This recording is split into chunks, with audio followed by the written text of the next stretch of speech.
Hi there. Hello. Hello. Welcome, welcome, welcome. Let's push the camera back a bit so you get a good expansive view and you're not confined to a tight space. Welcome, please. This is Tina from Tinaheals.com, and today I'm going to take you on an astrological journey with regards to the upcoming new moon in Libra. And this new moon is happening on the 10th of October. Okay, now it's 16th of October, sorry, not 10th of October, 16th of October in 10 days. So today is the 6th of October. It is happening on the 16th. I have prepared a very, very detailed astrological expose. So let us get discussing it without any wastage of time. So this is on the 16th on 23:52. So we round it off to about 24 degrees of Libra. Tropical Libra, not sidereal Libra, sidereal Virgo. So you go back 26 degrees and you ascertain that, okay, this is happening at the very end of Virgo in the sidereal system under the nakshatra Chitra, or the luminous, the glowing one. Okay. Now, before I begin, every single time I come to do these videos, and then I'm like thinking, oh, okay, what mantra do I do? What mantra do I do? Oftentimes I do a Tara invocation or I do Shiva mantras. But interestingly, I want to start a ritual here whereby I will be chanting for you the Moola mantra of each sign according to the Vedic system. Okay, uh, even Tantric astrology follows the same beach syllables which invoke the energy of the zodiacal entity called Libra. So these every single sign has a mantra which is a culmination of many beaches. Now the interesting thing is this is not to be chanted according to your sun sign but according to your moon sign.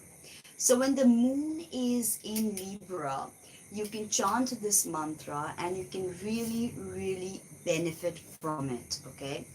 So this mantra basically invokes three seed sounds or beach sounds. Okay, and it starts off with Om. Om is the pranava. Okay, from every Om is a sound that we cannot hear. It's the ultimate nada. Okay, so this mantra is Om Reem Kleem Shreem. Om Reem Kleem Shreem. So it's very, very helpful to chant this when you're doing your spiritual practices on the Libra new moon, which is coming up on the 16th. So what will you do? This, you take a rosary bead like this. So a rosary bead has 108 beads to chant. Okay, so you may decide to do a whole japamala, or you may decide to do 11. Okay, just a sec. Or you may decide to do 11. Okay, so the mantra is Om Reem Kleem Shreem. So it's simple. Om Reem Kleem Shreem. Om Reem Kleem Shreem. Om Reem Kleem Shreem. Om Reem Kleem Shreem. Om Reem Kleem Shreem. Om Reem Kleem Shreem. Now, when you're chanting these beajas, these syllables, make sure you feel the vibration of this sound. Okay, that is really, really important, because if you're just saying it just for the sake of it, Om Shri, and you're not feeling it, then mantras do not work that way. You've got to feel the mantra. You've got to reverberate at that vibration, because that is a mantra. Okay, it invokes a certain energetic vibration within you. Okay, now let us try and understand a bit about Libra. Libra is the seventh sign of the zodiac. Headspace is too much, I guess, unless headspace is, it's just a weird angle. Okay, so Libra is the seventh sign of the zodiac. Okay, the polarity of Libra is Aries. Aries is about me or the individual. Libra is about us. Okay, so oftentimes with Libra, we see that there is a sort of giving away of one's individuality. And it's so interesting because when we think of individuality, we think of the sun or Surya. The sun is the union process of individuation. Okay, when we sort of become true individuals. So Libra is about us. Thereby, this is the sign of the fall. I mean, it's a bad position for the sun. And the moon also has no essential dignity in Libra. Libra is diurnal air, right? Moon is nocturnal. Libra is masculine. The moon is feminine. Although the moon and Venus have a good relationship, we say. They are both cold, phlegmatic, moist. So there's a lot of interesting energy exchange between Venus and the moon. Okay, now when you look at the sun is exalted in the sign of Aries, which is the first sign of the zodiac. But when the sun goes into the sign of Libra, the sun is in his fall position. Okay, and oftentimes it's noted that the sun is in detriment in Aquarius because Leo is a sign the sun rules. But I think sun in Libra is actually a more difficult placement because, you know, planets, domicile rulership is something, but exaltation is a really powerful way that a planet can express himself or herself. Okay. So now when you understand that this is a sign where the process of individuation begins to fade away, where you want symbiosis, where you want a symbiotic synergy between all the interpersonal relationships. Okay. Now, with Libra, Libra is a cardinal air sign, you know that. And there are 4 cardinal signs. And when the sun moves into Libra, we have the autumnal equinox. So when you look at the glyph or the symbol of Libra, you see the scales. So the scales are also symbolic of equal day and night. Okay, and once this sun moves into Libra, the sun is in fall and darkness reigns, because you know after that point, that equinox point, nights go longer in the northern hemisphere, right? So essentially the autumnal equinox brings with it an infusion of darkness, which is why the sun is in fall in Libra, because the sun shines. The sun does not like things to be in darkness, you know. So I just saw somebody there, I don't know what it meant. Okay. Now, interestingly, this we've heard of the myth of many myths like Dionysius. We've heard of Zarathustra. We've heard of Jesus Christ, and many say that the crucifixion of Jesus Christ is actually the sun moving into Libra. you know, and thereby the sun is literally sacrificing himself so that night can reign. There can be an infusion of darkness. Okay, it's beautiful actually. If you really look at me, look at this. It is the perfect time to dive into this underworld, into the bottom half of the zodiacal wheel. Okay, and after that we have Scorpio. And what happens with Scorpio? In Scorpio we have the true dark night of the soul. Okay, so now when you have a new moon in Libra, it's time to dive into the underworld. Okay, and to look for these symbols, to look for these profuse pearls of wisdom that can be gleaned from the darkness. What is the darkness? The darkness is the great unknown. I've told you once, I've told you twice, do not look at darkness as something evil, because darkness is not something evil. It is profound, it is beautiful darkness, okay? Because if you look at deep, dark space, you see that yes, objects are luminous, but most of it is dark. When you are nestled in your mother's womb, it is a primordial darkness that you tune into, right? So now in ancient Sumer, Libra was literally created from the claws of the scorpion. I've made a video on this, how Virgo and Scorpios was fused together as one sign. And then later on, they got divided, split into two when Libra was invented.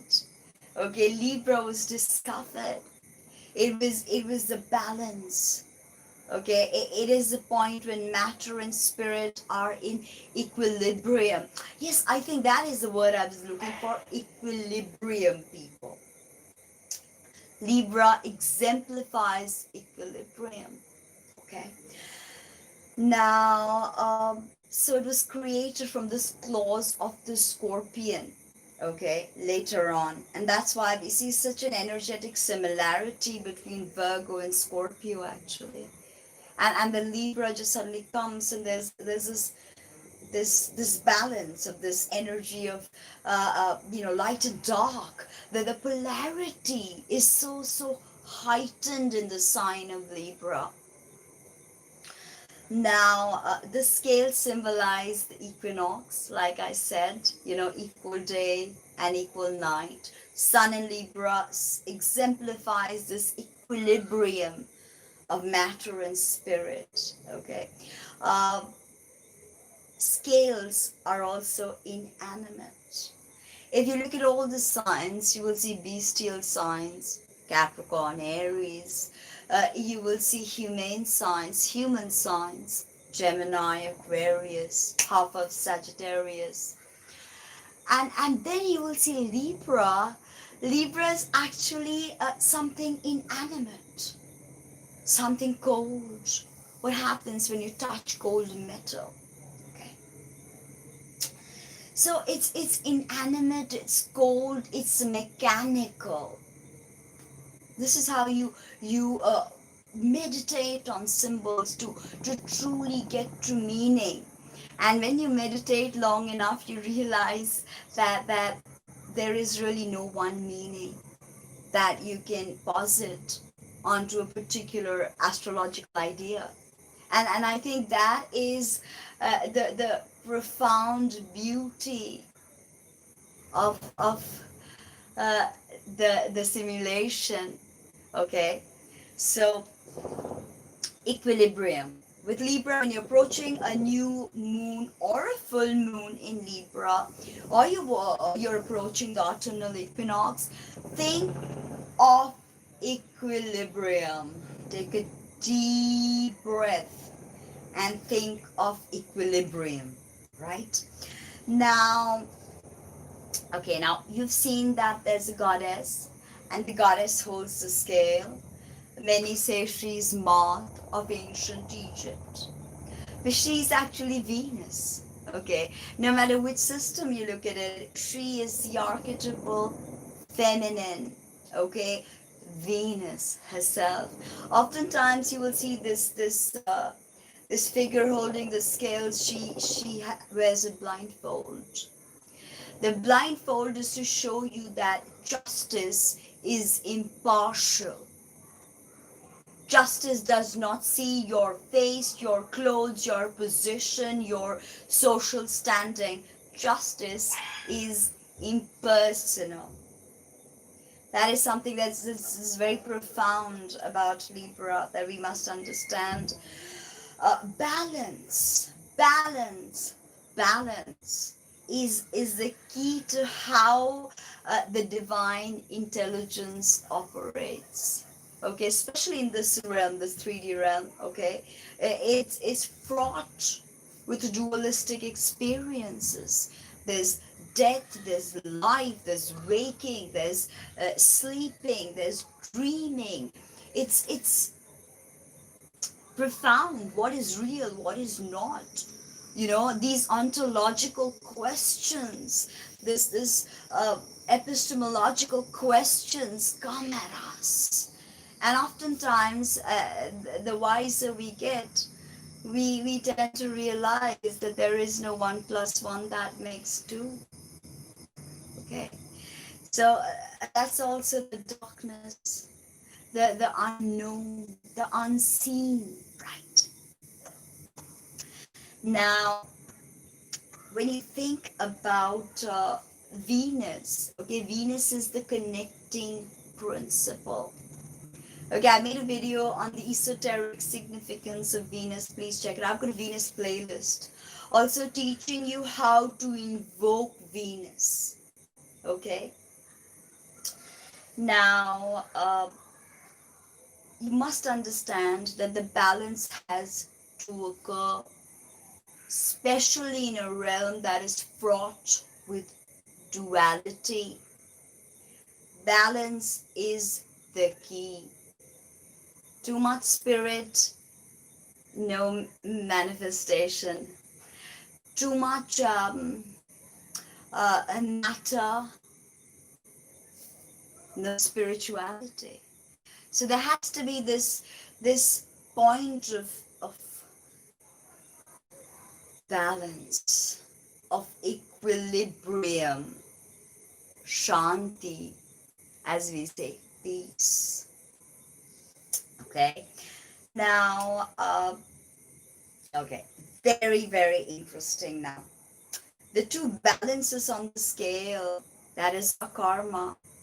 When you look at the symbol of that, of Venus holding up that measuring thing in her hand, that contraption, the scales, okay, thing, okay, so the scales, okay, it gives you an idea that those balances in the scale, that's our karma. Okay, now it is our job. Okay, this is what Saturn wants us to do. Don't forget, Saturn is exalted in the cardinal masculine air sign of Libra. Saturn rules Capricorn, but Saturn, we know that Saturn is essentially a diurnal male planet. So Capricorn is feminine, and there's this whole vibe of darkness, but Libra and Aquarius are diurnal and air. So Saturn tends to do very, very well in these two signs. Saturn in Libra is a true powerful placement. Okay, never forget that. Because in Libra, Saturn wants us to transcend that duality. The scales transcend the duality, because everything is fraught with the duality in this manifested universe, this 3D matrix simulation. Okay, so remember, it's the place of Venus by domicile. It is a place of the exaltation of Saturn. If you do not understand these concepts, understanding significations of each planet and sign is going to be complicated. It could be very simplistic, like, oh, Venus is love, romance, and Libra is about, looking good, cooking, or, interior decoration. But this is very basic sun sign astrology. You want to dig deep.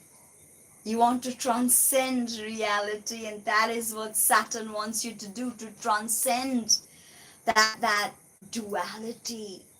Thereby, he's exalted in the sign of Libra, right? Now, when we think of transcending, then we must immediately understand that there is a law. In this dualistic world, there is a law. There is something called gravity. If I jump up right now, if I, just jump from there, I'll fall. It's a law. It's physics, right? So there are certain laws. Now, if you want to transcend duality, you must master all these laws. And what is Saturn? With the principle of mastering our reality around us. Remember that, okay? So, domicile ruler of this lunation, which is occurring at about 23 odd degrees of Libra, so we rounded off to 24, is Venus, simplistically known as the goddess of love, or Aphrodite, Urania, as she's called in Libra. Again, Uranus happens to be the sole ruler of Libra, and the hierarchical ruler happens to be Saturn, who holds the key to Libra. To understand Libra, you have to understand the archetype of Saturn. Okay, exaltations are very, very important. Okay, and does it always mean that just because you have an exalted planet, like, oh, I know, I have Saturn and Libra, so I know everything about Libra, I've already gained mastery? No. Sometimes we see that exalted planets can bring in more problems. Exalted planets can, create havoc, but they give you the power to figure it out. Okay? Yes, it does. It does, actually. Saturn squaring a moon, but it's a profound mastery of emotions, and really, yes, if you have that natally, or if you have that, by transit or by progressions, it's, yes, it can play havoc with your emotions, but it is a call to ultimate mastery of that emotional interface. Okay, because if you really look at it, what are emotions? They're just fluctuating thoughts. They come, they go, just like the moon. Emotions are connected to the moon, and in the Vedic system, the mind is actually also connected to moon and Mercury. Okay, now, so Venus rules the functions of the mind and the heart as the goddess of love. We know that Libras are very interested in love. We know Taurians are very interested in love, especially people who have moon in Taurus. Very interested. Venus in Libra, or maybe moon in Taurus. Very into romance, because they are lovers, you see. There are some dogs that live here and they keep fighting. I know some of you complain about it, but there's literally nothing I can do, so I just have to wait it out.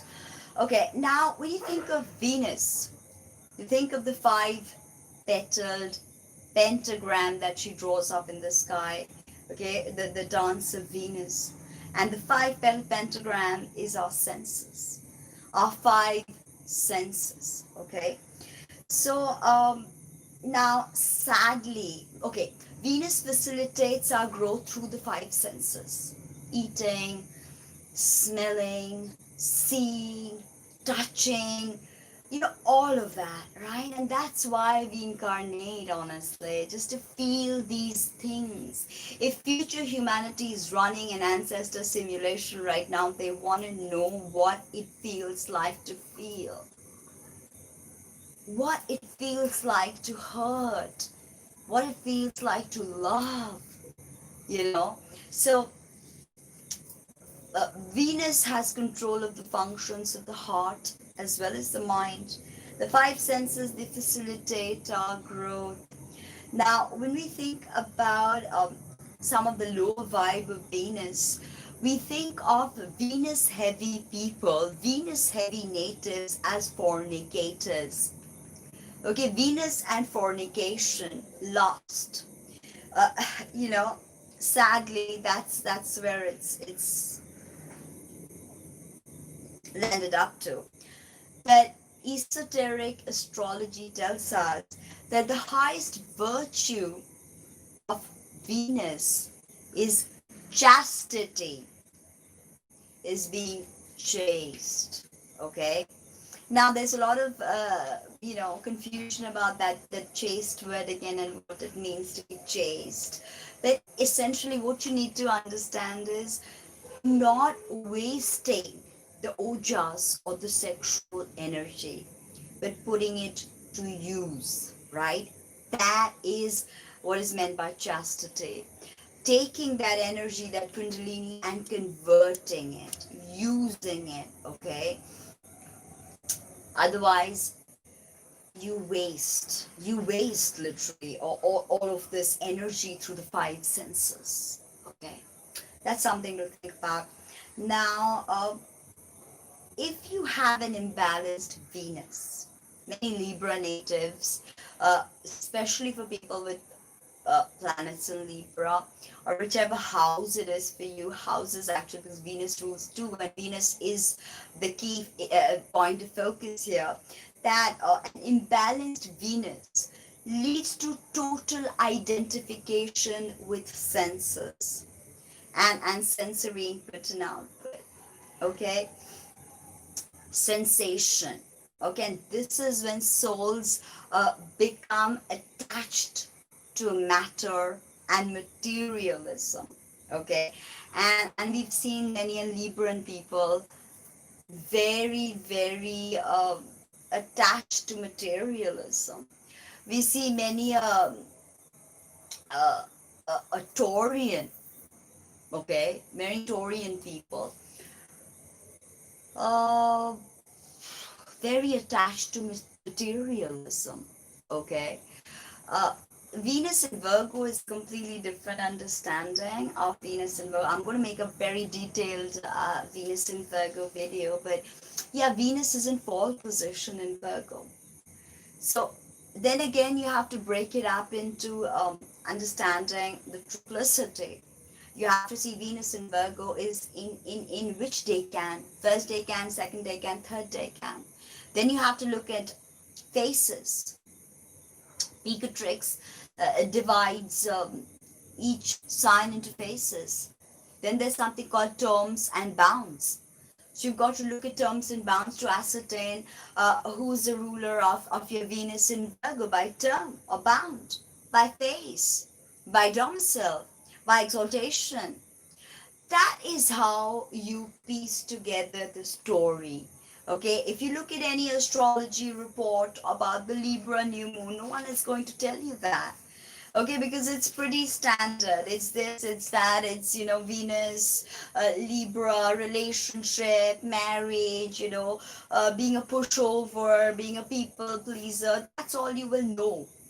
But if you really want to know, you've got to understand not only the domicile ruler, you've got to understand faces. You've got to understand bounds and terms. You've got to understand the exaltation of a particular planet in a particular sign to understand significations. Astrology is not a something that can actually be taught. You know that. My grandfather was an astrologer, a Vedic astrologer. I mean, it was not his profession.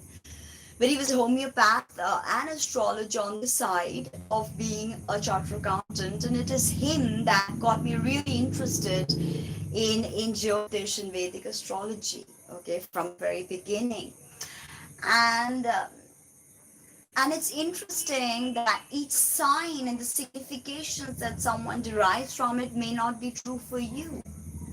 And why is that? It's because of terms and bounds. It's because of faces. It's because of triplicities. It's because of understanding the exaltation ruler and where the exaltation ruler sits in your chart. Okay, so anyway, this is how you learn astrology for yourself. To truly start questioning, okay, if Saturn is exalted in Libra, then how can I understand the significations of Libra? By understanding that this planetary energy holds great power here. What does that mean? Then you sit down and then you start thinking about Saturn, and then you start thinking about Libra, and then you start to put it together, and what you discover is magnificent. It's profound. It's not simplistic astrology. It is very simple at the crux of it, at the soul of it, like the star twinkling out there. But to understand the significations, yeah, so you've got to like break it up. You've got to break it up. You've got to question the understanding. And as I said repeatedly, that having a planet in exaltation does not mean you are going to be benefited from it. Or it does not mean having a planet in fall would mean that you get nothing good from it. No. And lunations like this, which are like Libra, Taurus, especially if you have a Venus profection year, it's going to bam hit you. In Hellenistic astrology, we have annual profections. So if this is your Venus profection year, you are going to feel this new moon very intensely. Okay, so that's also another determinant at understanding how a particular planet is going to affect you, because each planet is alive. They have something called a planetary daimon. Okay, a daimon is an energy, a spirit. Now let's get to this. So too much identification with the matter leads one to become a fornicator, seducer, and this in the tantric vocabulary is called uh, pashu or animal. ये तो pashu hai. That man is a pashu. And in Bengali, pash means constrictions. So that's why Shiva is Pashupatinath. So invocation to Shiva removes that pash, removes the complete identification with your five senses. Shiva is the ultimate yogi. So Shiva, the path to tremendous identification of five senses leads to fornication, leads to exploitation, leads of the earth, of resources. Imagine if one person consumes all the food in the house, how are the other people going to eat? Okay, so everything is again about balance. It takes us back to that signification of Saturn, where you must understand duality to transcend it. The balance on the scales is your karma, literally. Which side will they sway? Okay, so that's how you arrive at for me, making these reports. It's a process of channeling. It's a process of deep meditation, mantric invocation. Spent over 25 years in trying to establish a connection with the planetary diamonds and the ones beyond it, of Purusha or Shiva. So Shiva is Pashupatinath, the one who can sever the cords that drag you into materialism. Okay, very interesting. Now, this is called becoming Pash Mukta in Tantra. Pash, I told you, is the rope. To become Pash Mukta is to be free. And Shiva is Pashupati Nath. Very interesting. Now, the key to mastering Libra. Whenever you speak about mastering, you have to talk about Saturn, right? Saturn's exaltation, after all. Now, is to master the sexual energy of an individual, right?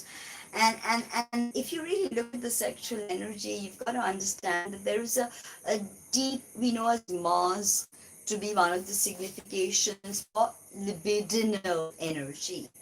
Okay, yes, yes. So you've got to be, whatever you're doing, you have to be conscious. Being extremely promiscuous and just, wasting that energy can be very draining, because sex is also a way to, for parasites to latch on to you, honestly. Okay, so mastering the sexual energy is the key to mastering the energy of Libra, the energy of Venus, or Shukra as Venus is called. Okay, and Venus, actually one of the physical organs Venus rules is the kidneys. And if you really look at it, it's really crazy. Okay, there's a deep psychological significations of the kidneys being engaged in our sexual expression, right? Now, as I said, Shukra in Vedic astrology and Venus also in Hellenistic tradition, many traditions, the significations remain the same. People ask me, do you do Vedic? Do you do tropical? Well, my friend, the astrological significations in the archetypes are similar all around. The difference in Vedic and tropical is 26 degrees, because the tropical system is based on the sun's entry into Aries, whereas the sidereal system is based on the calculation of nakshatras, of fixed stars. So I mean, I have grown up with Vedic astrology, but I started looking into tropical and Hellenistic astrology because of, texts like Beatrix, and I've had a deep theosophical background. So esoteric astrology was one of the most cherished books that I read. And then I was immediately drawn to tropical astrology and understanding the significations of tropical astrology, and arriving to the conclusion that everything is the same. Okay, so if I really look at where this lunation is happening in the sidereal system, it's in Virgo, in the nakshatra Chitra. I'll get to that, but the significations, they are so uncannily similar that it's it'd be stupid of us not to see that we are all from the same source. All of our esoteric, all of our spiritual, philosophical understanding comes from one text. And everybody has part of the key. Everybody. So why not bring those keys together and open up all the doors? Because it's like a key that has been broken, and you have a bit, and you have a bit, and you have a bit, and you have a bit, and bam! So one day, all of us come together, and here's my bit of the key, here's my bit of the key, here's my bit of the key, and then bam comes an ironsmith, and he solders the key together. There we have the key to opening all the secrets. So I don't see why people fight, because if you really look at it, Venus rules Islam. And there's a lot of very interesting things I will get into later on. So let's get straight back to understanding more about the kidneys. Okay, especially for people who have problems with digestion, dyspepsia, pitta imbalance. Okay, Now, if you have a total identification with your senses, then oftentimes you're the work of the devil. Have you heard that? Total identification with the senses. Uh, we may see that a lot of this, the archetype of the devil, is completely immersed in the five senses, right? Control, sex, debauchery, perversion, lying. So this is all a maya of being enmeshed in 3D, not knowing there's a universe out there that really doesn't care for all these things. Our petty fights, our petty wars, the war machinery that's going around really doesn't care, right? So this total identification with the five senses, there is a direct association with the archetype of the devil, right, or shaitan. Now, an imbalanced Venus probably probably is what could be considered to be the devil. So Venus is known as Lucifer. So I think a lot of the significations of the devil came from the lower vibe of Venus, the fornicator, the greedy person, the lusty person, the murderer, the rapist. All of this is too much immersion into the five senses. Lucifer is the devil, right? So, you know, you could be the devil if you're too immersed into your five senses, literally. Now, Venus also rules Islam, like I said. And if you study Islamic texts, or if you really go through Islamic studies, you will see the stress, the emphasis on an exterior shaitan. Even Christianity, all the Abrahamic religions, this emphasis on shaitan. Now, I think this shaitan is Saturn.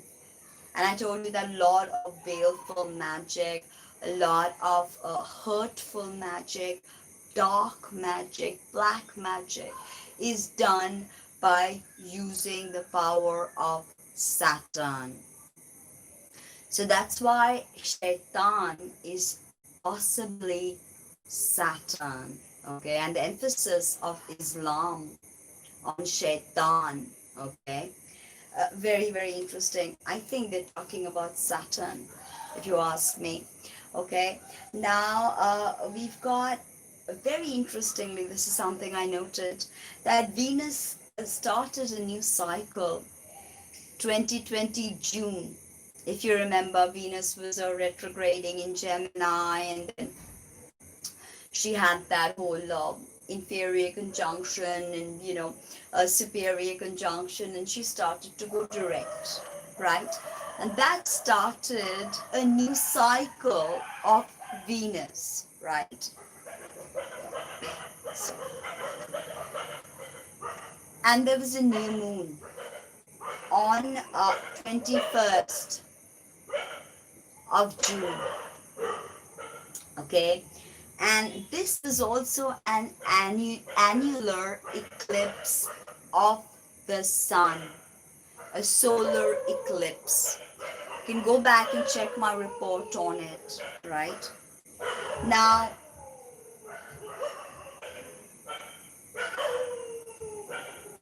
interestingly, that new moon was at the end of Ramadan or Ramzan, right? And and very interestingly, I have been studying Islamic astrology as well as Vedic astrology and Hellenistic astrology. So I spoke to very experienced Maulavi, and he's heavily into Ismaili Tantra and all that. And he said to me that the new June 2020, after the eclipse, was an entry into Ar Rahim. Okay? And Ar Rahim was an entry into the time frame they call Ar Rahim. Rahman and Rahim. Okay? The three consonants are HM. Okay? And their root is RHM, Rahman and Rahim. And then and it means womb. It means love. It means compassion. So while studying Islamic astrology and looking into Sufi ideologies and reading the Quran as well, because I read every single scripture. I read the Talmud, I read the Quran, I read Sefer Yetzirah, I read all of that, and of course the Vedic and the Tantric texts. So what I want to say is that when I heard this, and that Rahim and Rahman come from the root RHM, so I started chanting the root Rahm, Rah, Rah, Rah. And my realization was Ram. Ram is a very important Bij mantra in Sanatan Dharma. Okay, so that is very interesting because I started to have a warm, fuzzy feeling. The dogs are super excited at what's going on. So I started having a warm and fuzzy feeling in my heart when I started to close my eyes and breathe and start to say Ram, Ram, Ram. And then from that Ram, I felt a flame in my heart. And I was immediately in my mind connecting it to Atash Bahram of the Zoroastrians. The Atash Bahram is the eternal flame. If you ask me, I want to give these dogs a home, honest to God. I feed them, but they need a home. And they're like two separate roads. So there's some dogs on that side, some dogs on this side, and they fight with each other. It's because they don't have a kennel. Now me, I'm a very ordinary person with limited needs, and I already feed 20 animals, 26 animals actually. So making a kennel for them, I mean, forget the permissions to do it. I don't have the wherewithal to really build a kennel for them, and I know that is the problem. That is why they are fighting. Because they don't have a place to sit. Anyway, the dog, my friends, is a very important totem this new moon. Because according to the Beatrix, the astrological talismanic image of this manzil of the moon is a dog eating its own tail. So the dog actually has a deep symbology in this new moon, which is why the totem is barking out there. So anyway, let's get back to the story of Ram and Rahim and Rahman. So they all come from the same beach, R-H-M. Now when I started thinking about Rahman, it connected Brahman. Brahman is the ultimate truth, the ultimate reality, Paramatma, Parabrahm. Okay. Every system, brothers and sisters, is connected. For we are all a part of that one system. And a lot of truths have got distorted. You know, it's up to us to find the truth. in all the systems, and to connect it together, and to hold each other's hands and say there is no difference if you are a Jewish person, because you are the same brother or sister. There is no difference if you call Allah for it makes no difference whether you are a Parsi praying to the Atash Behram, Ram, Atash Behram, Rahim, Rahman. Can you imagine that? And here we are destroying the earth, killing people, sending our sons, our brothers, our husbands to war. So the military junta can benefit from our losses. This is the awakening that we need to have.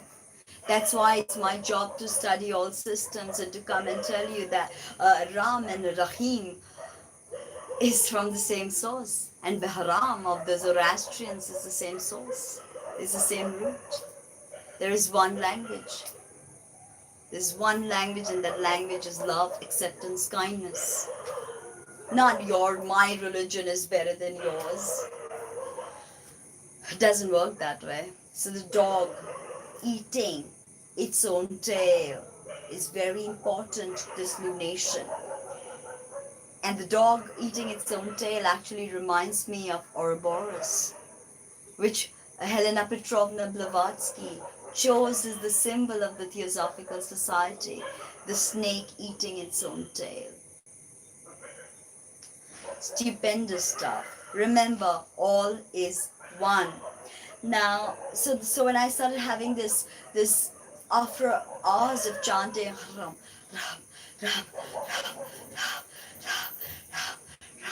I felt that, and immediately I visualized the flame, and the flame was Atash Behram. Beautiful. Now, this is the eternal flame that the Persians keep in their fire temples. The fire, they don't worship the fire. The fire is a representation of the divine. People say, oh, Hindus have 33 crore gods. You worship idols. It's not true, brothers and sisters. We worship consciousness. And the Sanatan Dharma, it's actually Dharma, it's not religion. It's a philosophy. The Sanatan Dharma worships consciousness. That is why Namaste. Namaste is that the divine in me recognizes the divine in you. For we are all one, right? So the dog is eating its own tail. There's a sort of a symbology. You can meditate on that. You can draw that. You can write about that. What does it mean to you? A dog eating its own tail. Very interesting.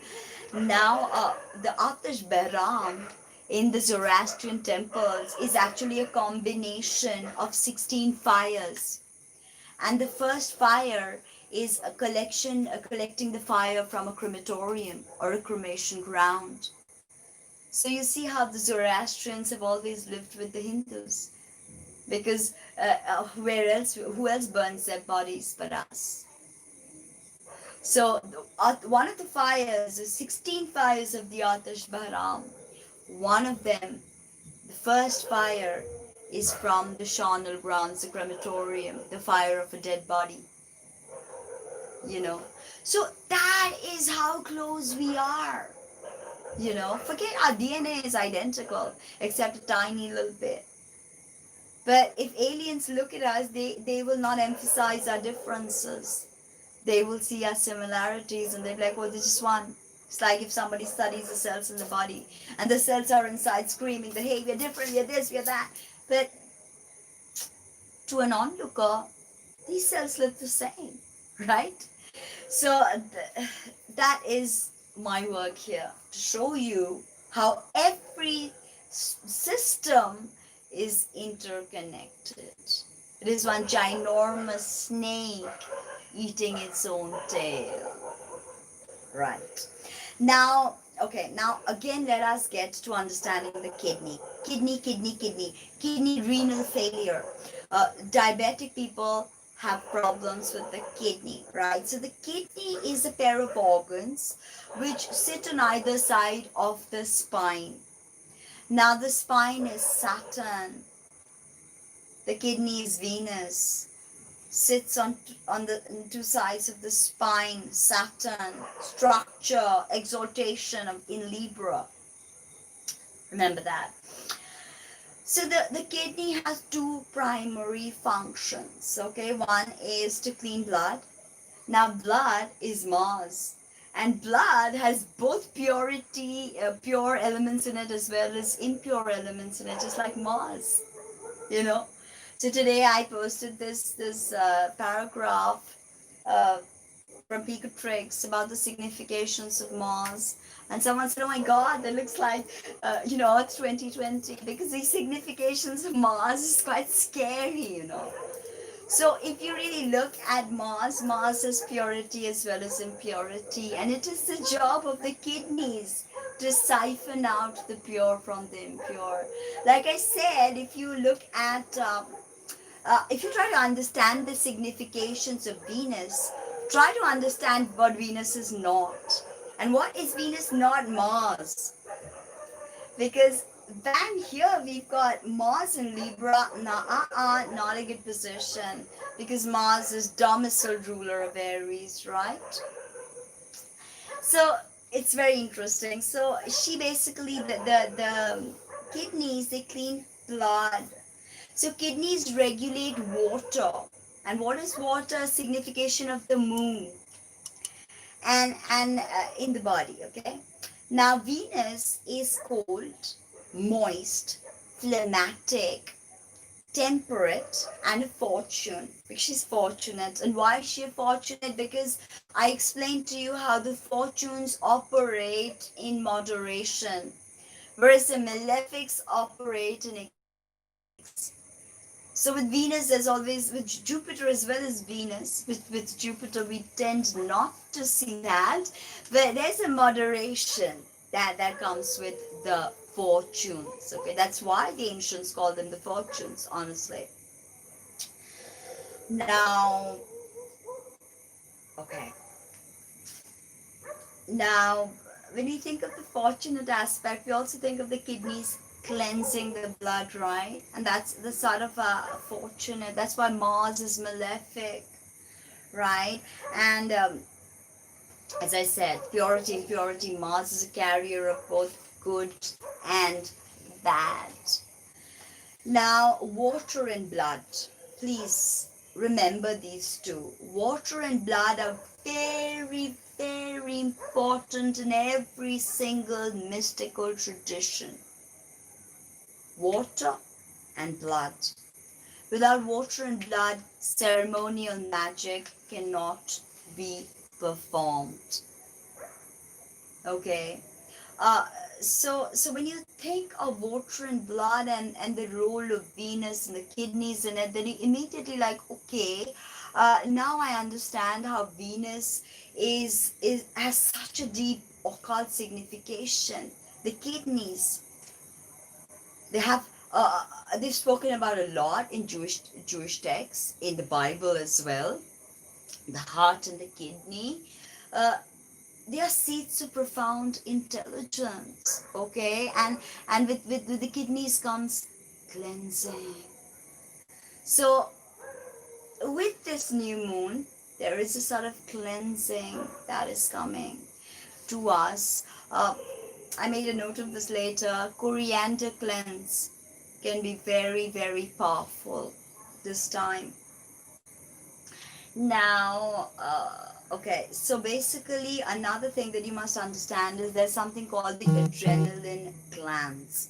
Okay, now the adrenaline glands basically they have a direct, and they sit on top, the kidneys sit on top of these adrenaline glands, and both the kidney and the adrenal glands, so not adrenaline, adrenal, look at me, Thank God I'm not a doctor, but adrenal glands, okay? And both the kidneys and the adrenal glands, they have a direct impact on our sexual health. Okay, now I have noted that a lot of problems of infertile people and people who have problems with conception is related to Venus. So you've got to look at Venus very, very clearly for problems, even renal failure. Always look at Saturn and Venus. For infertility, always look at Mars, Venus, and Saturn. Moon, very important indicator. Okay, and interestingly, while reading the theosophical text and understanding Paracelsus, Paracelsus states repeatedly that Venus is directly connected to infertility. Okay, so check that out. And I've seen that happen a lot because I've had many clients come to me because of infertility, and most of them have been Venus dominant. Some even have a moon in exalted moon in Taurus. So this is something that I've been thinking about making notes to myself. Another thing with the moon in Libra, moon has no central dignity, but the best you can do is think with the heart and feel in the head. Libra cerebral, air, okay, it's cardinal air sign that wants to start something, right? So feel in the head. That could be very interesting.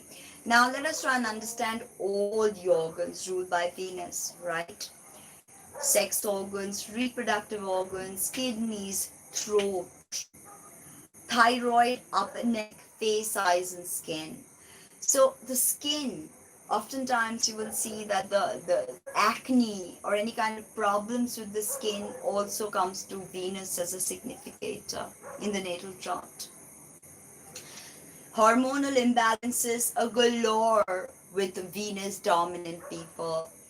Taurus, Sun, Moon, Mars, Venus, Libra, Sun, Moon, Mars, Venus, even if you look at Rahu, Ketu, these are significations of having thyroid problems. Okay, big thing, skin problems. Now, so Saturn ruling this exaltation gives it structure. Okay, and where is Saturn right now? Saturn is at the very end of his domicile rulership of Capricorn, and he's just about to move in to a fixed air sign of Aquarius, where he has way more dignity because it's diurnal, it's air, and it's eccentric, and it's what Saturn wants right now. It is the call of the age. It is the call of the age of Aquarius. So, and when we're talking about Libra, don't forget Uranus is actually the soul ruler and Saturn the hierarchical ruler. So they are all contributing, and Uranus happens to be in Venus ruled Taurus. I'm also very, very keen for Jupiter to go out of Capricorn in detriment. We spoke about Amalthea's horn of cornucopia. And I think that there's something about this whole pandemic and this whole thing. And it's really restructured the way we think. And I was telling people 5 years ago that, guys, work online. Well, working online is going to be big. And everybody laughed at me. Everybody's like, no. I said, everything will shift online, guys. Everything. So some believed it, some didn't, but look where we are. Everything's changed with the pandemic, and we don't even know how it changed so quickly. But we are growing, we are evolving, and there's just so much coming through. There's just so much profound change that's coming through. Believe me. Okay, now we've understood the exaltation of Saturn. Okay, and we've understood how dignified Saturn feels in diurnal air signs. Okay, now we can also understand that now Saturn is concluding his last bit on Capricorn, and he's, close to Jupiter, close to Pluto, and now he's ready to move into that Aquarius. So my Venus and Mars, I think you asked me this, I told you, in the tropical system, they are in Virgo, but in the sidereal system, they are in Leo. So I have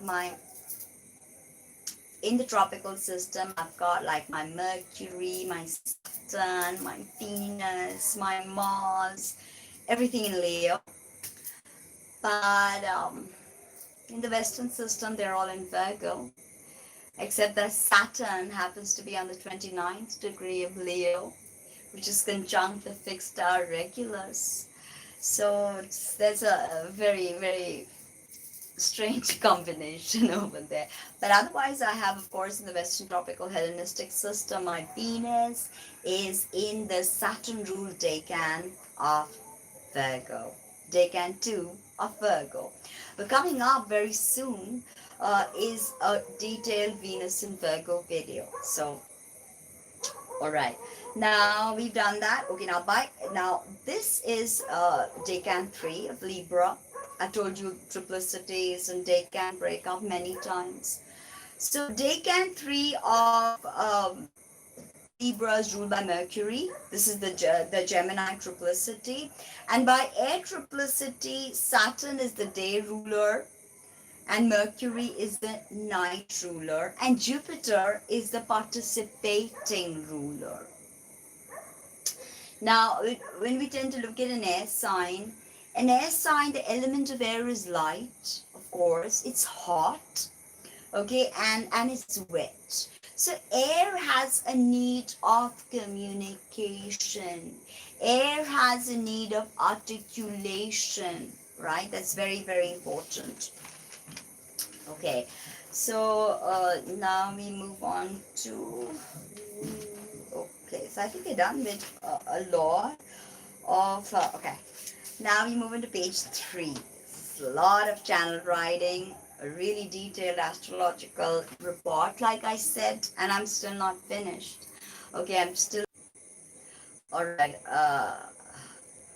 this is a mixture of all systems, not just sidereal, not just Hellenistic, tropical. It's an amalgamation, a congregation of all thoughts. So if you watch, you will see how it will illuminate your journey. Right. Now we move on to the term. So we've gone to the exaltation ruler, we've understood Thomasson ruler. Now let's get to the term. Okay, now I've told you that there are 50 terms in astrology. 50 terms, right? So this lunation is happening on the 4th term of Libra. This is Hellenistic astrology, by the way. We'll get to the Vedic in a bit. So Libra is ruled by Venus. So the 4th term of Libra is ruled by Venus. So Venus is the domicile ruler.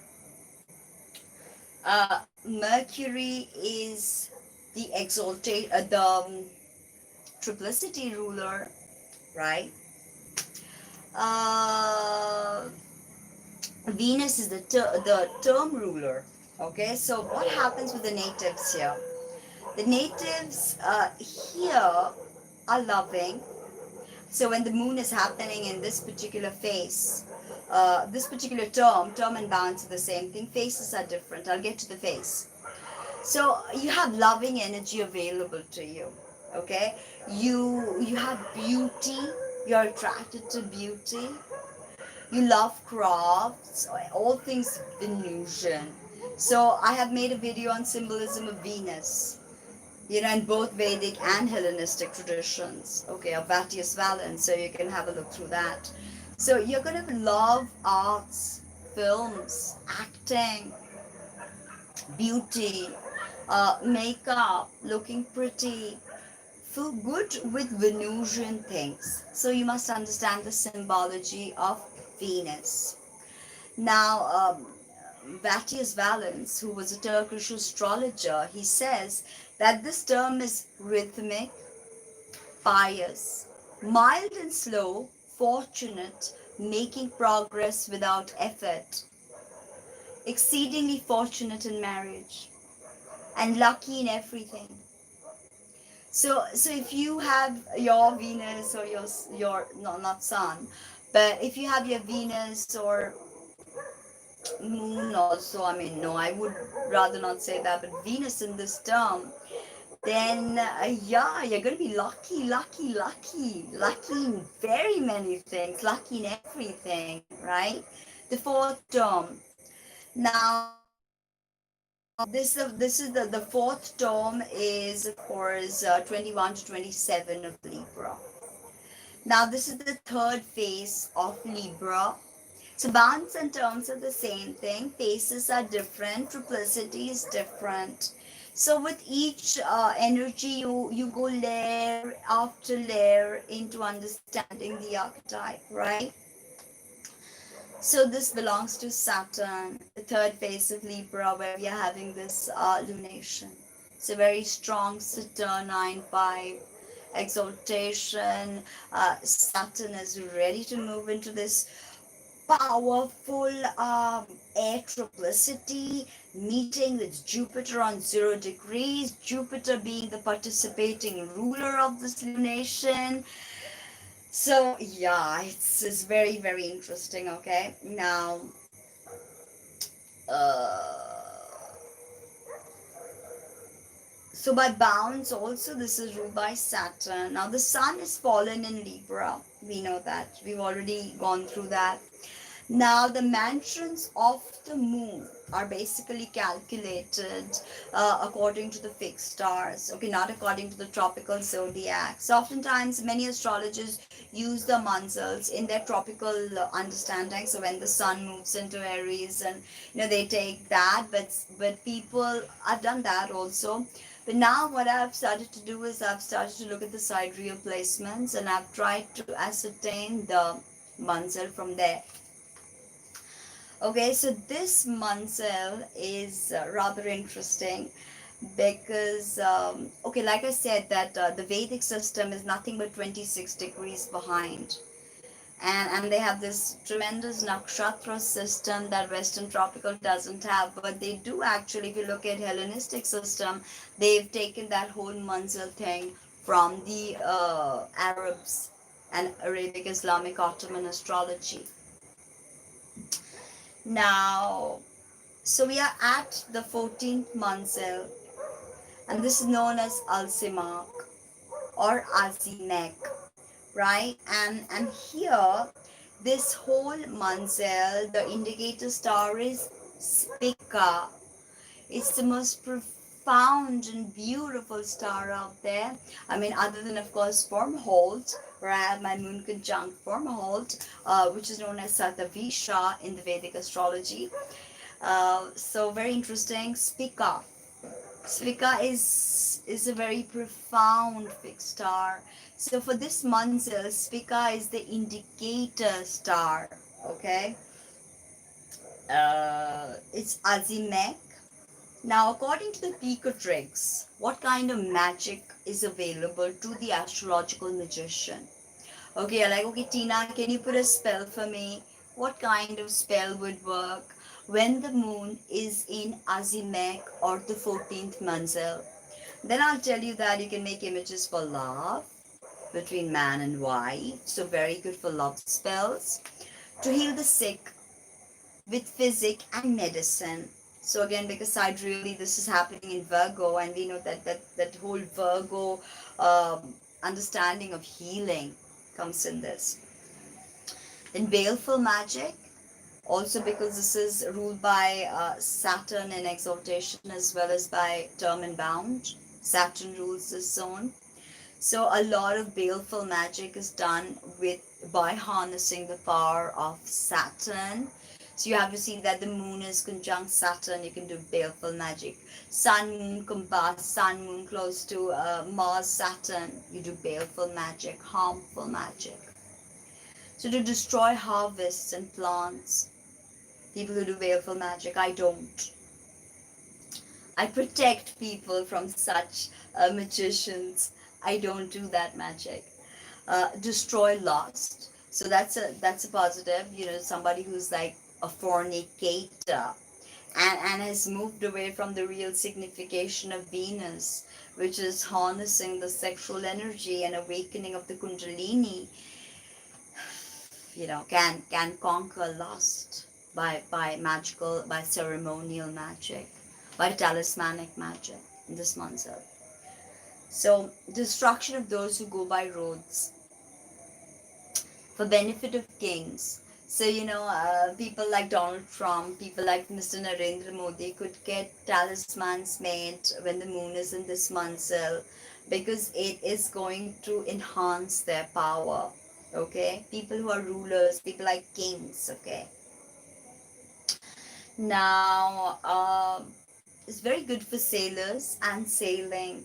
Interestingly, I have somebody who's in the merchant navy who wants a talisman uh, when this lunation is taking place, because I already mentioned that this lunation, oftentimes when we do astrological magic, we have to months ahead plan for it. So I will be doing a very special work, a kriya, for someone who is in the merchant navy, actually, because that's also one of the industries that has really been affected by coronavirus. Friendship of allies. So, you know, it's very good to enhance friendship energy, okay, and to bring people closer.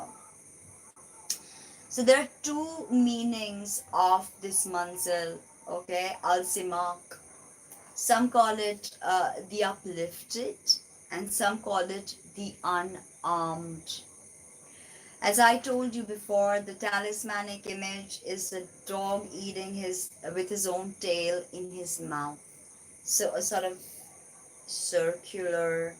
Uh, Christopher Warnock from Renaissance Astrology mentioned futility, but then I really got thinking, futility, does it signify futility? I don't think so. There's a very deep meaning to this. And this is a direct connection to Sirius, the dog star. I will get to that, but wait. So, interestingly, this manzil, okay, this particular manzil in Vedic astrology is good for marrying a woman who is not a virgin. So maybe the ancients were talking about women who were already married, maybe divorced, maybe widowed. This is a good time for them to get married when the moon is in this manzil.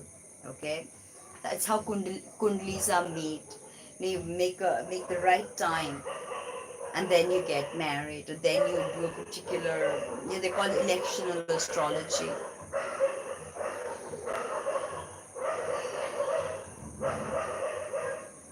Another way I was thinking of this is, you know, virgin. The word has really been disrupted. Like I explained to you, that the virgin is not someone who's just chaste, but a virgin is a sexual alchemist. Temple priestesses who knew the power of the Kundalini. So maybe marrying someone who's not a virgin could mean marrying someone who's more like a domestic goddess, or not inclined to magic, not inclined to the occult. So, I mean, this is another way of looking at it. You know, when you really look at the understanding, the root meaning of a word, just start thinking about that. Okay, now, very weird, the suffumigation.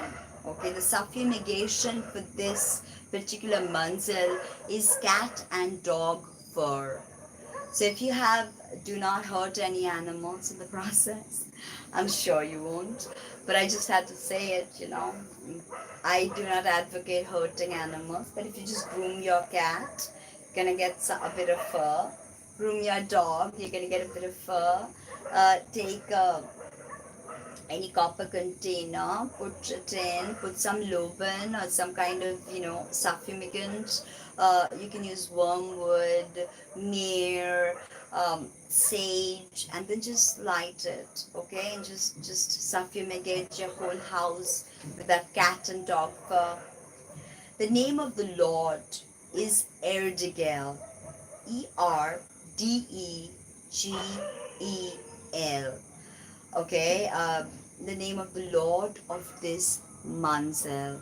So by even writing this particular name when the lunation is exact in this Manzel, may bring harmonious vibe from the Lord, the planetary daimon called Erdegel.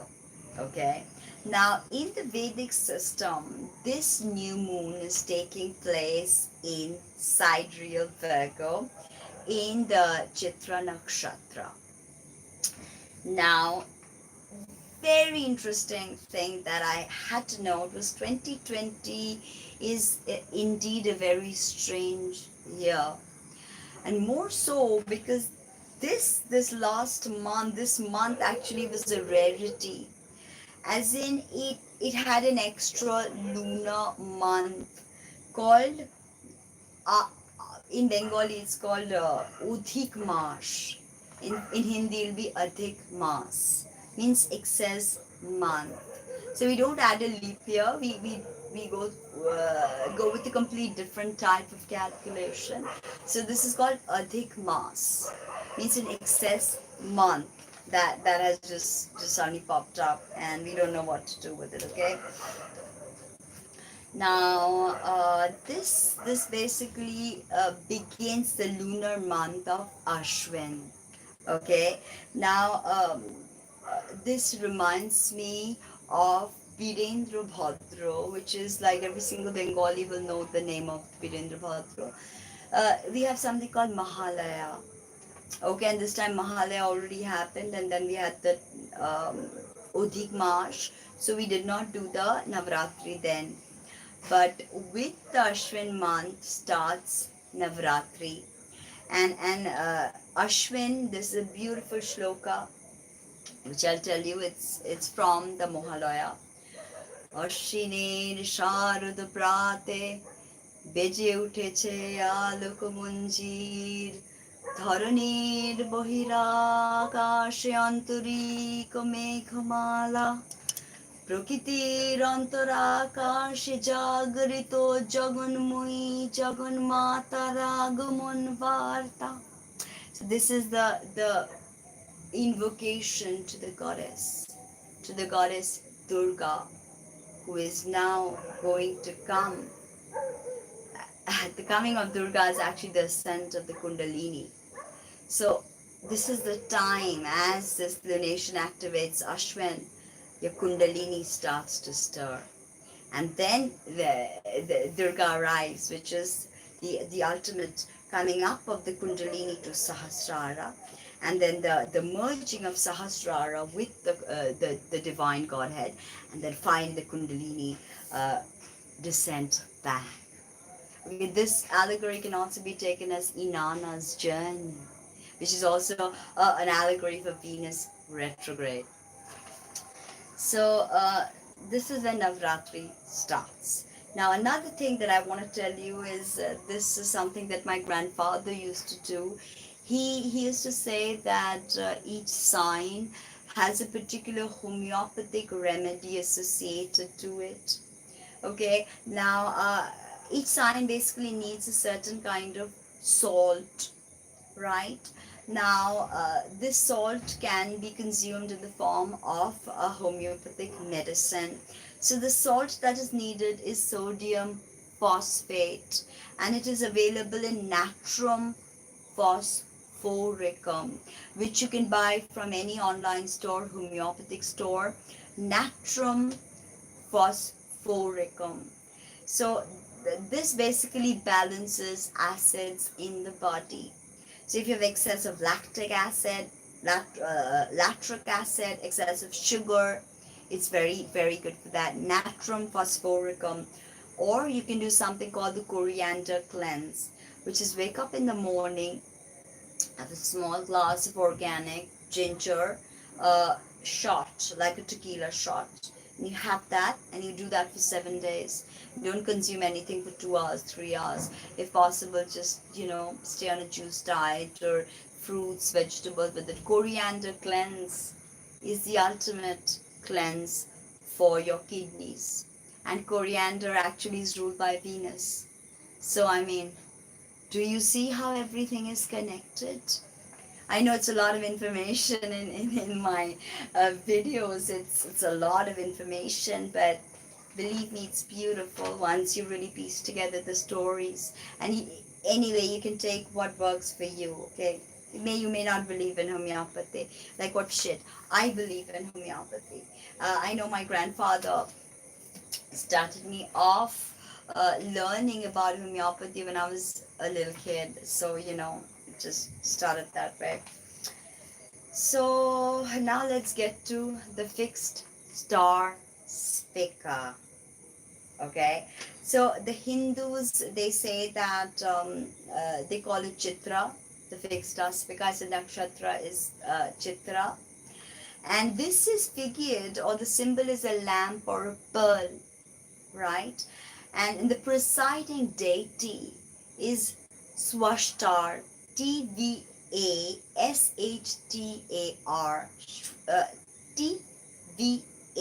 Tvashttar, Vashtar, with a T that's silent. And this Vashtar is what the Persians called Tishtria. Okay, now Purusha is known as Swastar. Okay, Purusha is the archetypal divine male. Okay, you can read the Purusha Shuktam, where all of this is explained. Now, many esotericists, many occultists have identified Vashtar with Sirius, the dog star, the talismanic image, dog eating its own tail. All those dogs barking just like disappeared, right? Because they know the truth is being spoken. Honestly, think about it. Swastar of Chitra Nakshatra, the deity, is directly connected to Sirius. Sirius, the dog star. Dog, tail in his mouth. Circular, infinity, cycles repeating itself. Like I said, Christopher Warnock said futility. I got thinking that, Ouroboros is such a powerful symbol. It's a symbol of infinity. So just because it's a dog and we're so familiar with the dog and familiarity breeds contempt, I mean, are we labeling it as futile? What if the dog eating its own tail? It's a cycle and a cycle and a cycle and a cycle. Connection to the talismanic image and Swastar becomes clear. The dog eating his own tail. And Tishtria, the connection to Sirius during this lunation. Okay, because the Chitra Nakshatra Lord Swastar, Purusha Swastar, is connected to Tishtria. Tishtria being Sirius, the dog star. Okay. Now, it's so interesting. Spika, according to Ptolemy, is of the nature of Venus and Mars, right? According to Alvidus, another astrologer, he says it is of Venus, Jupiter, Mercury. Again, we are playing with the same symbols. You say Venus, Mars, you say Venus, Jupiter is the participating ruler of the triplicity system, and you've got Mercury, who is ruling this lunation because of that Gemini triplicity. So, communication, And we know that Mercury is in a retrograde situation. You're already going to be retrograde during this time in Scorpio, fixed sign, Mars ruled. Bam.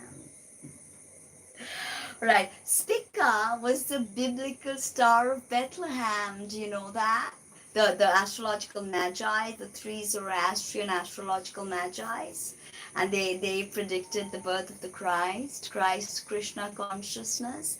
They followed the star Spica. Okay. So how beautiful is that? Spica is the star of Bethlehem. Some say, of course, that could be the Jupiter-Saturn conjunction, which is again coming up. Jupiter and Saturn moving from the Earth's triplicity into air triplicity.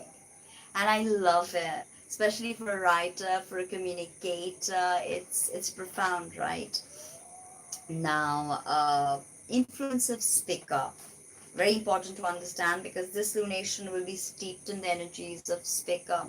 So it makes one philosophical, learned, eloquent, creative, clever, artistic, accomplished, successful, beautiful. I just love this, because this again takes me back to that the term ruled by Venus. It was just profound, right? Just your effort, winning without any effort. Very interesting. Accomplished and all of that, but there is a tendency towards fornication. Again, Venus, Shukra, reproduction, goddess of love, lust. So there is, of course, this tendency towards fornication that could arise.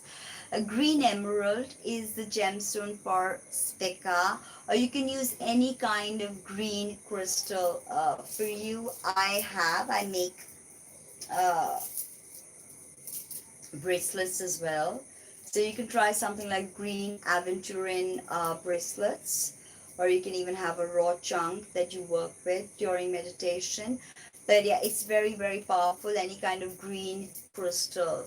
Green emerald, yes, of course, the most effective, but green aventurine also works, okay? As I said, cat dog fur for suffumigation, add a bit of sage or wormwood or mandrake. Okay, now Spica in the Kabbalistic understanding is Gimel. Okay, and the tarot, let me get my tarot cards out. Okay, so right, so Gimel is the Kabbalistic connection, and in tarot, Spica is connected to number 3, the Empress,